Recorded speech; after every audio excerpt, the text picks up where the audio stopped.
Ni siku 365 ikiwa sawa na mwaka mmoja tangu alipokamatwa na kusota gerezani mwenyekiti wa chama cha Chadema Tundu Antipas Lissu. Aprili 9 ya mwaka 2025, Lissu ambaye ni mwenyekiti wa Chadema alikamatwa wilayani Mbinga mkoani Ruvuma akiwa katika mkutano wa hadhara chini ya kampeni ya kuchangisha fedha kwa ajili ya chama chake iliyopewa jina la Tone Tone. Kukamatwa kwa Lissu kulihusiana na hotuba zake ambazo serikali ilidai zilikuwa za uchochezi na kuhamasisha umma kupinga uchaguzi, jambo lililozua mjadala mkubwa wa kisiasa na kisheria. Siku iliyofuata, Aprili 10 ya mwaka 2025, Lissu alifikishwa katika mahakama ya hakimu mkazi Kisutu jijini Dar es Salaam, ambapo alisomewa mashtaka ya uhaini na uchochezi.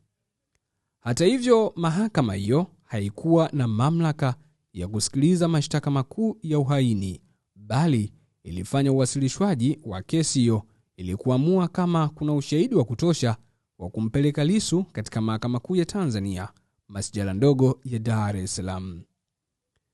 Aprili 24 ya mwaka 2025, baadhi ya mashtaka ya uchochezi yalianza kusikilizwa kwa njia ya mtandao, huku ulinzi ukiwa mkali katika viunga vya mahakama ya hakimu mkazi Kisutu na tahadhari za usalama zikitolewa kutoka kwa jeshi la polisi.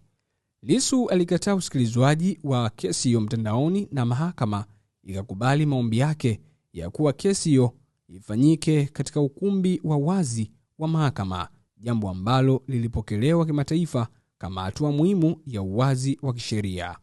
Na ilipofika Juni ya mwaka 2025, Lissu aliamua kujitetea mwenyewe mahakamani baada ya kudai kuwa mawakili wake walizuiwa kuwasiliana naye kwa faragha akiwa gerezani.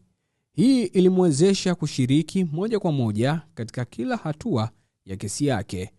Baada ya kumalizika kwa hatua ya uwasilishaji katika mahakama ya Kisutu, kesi ilihamishiwa Mahakama Kuu ya Tanzania, masjala ndogo ya Dar es Salaam, kwa ajili ya kuendelea na hatua ya usikilizwaji kamili wa mashtaka ya uhaini, ikiwemo ushahidi wa video na hotuba zake na nyaraka mbalimbali ambazo ziliwasilishwa kama vielelezo mahakamani hapo.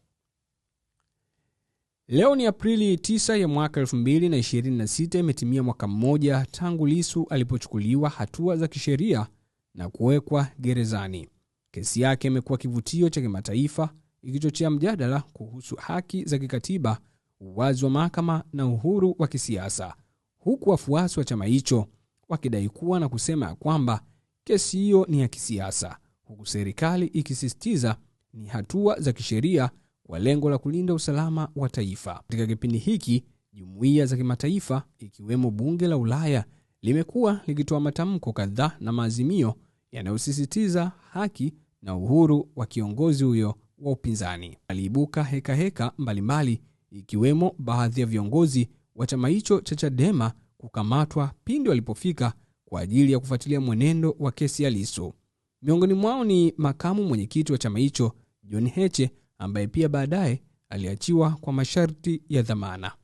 Na haya ni machache yaliyojitokeza ndani ya siku 365 za Tundu Lissu tangu alipokamatwa hadi kufikishwa mahakamani na kusota korokoroni, huku bado hatima ya kesi yake haijajulikana, kwani bado ipo Mahakama Kuu ya Tanzania, masjala ndogo ya Dar es Salaam. Mimi naitwa Mika Ndaba.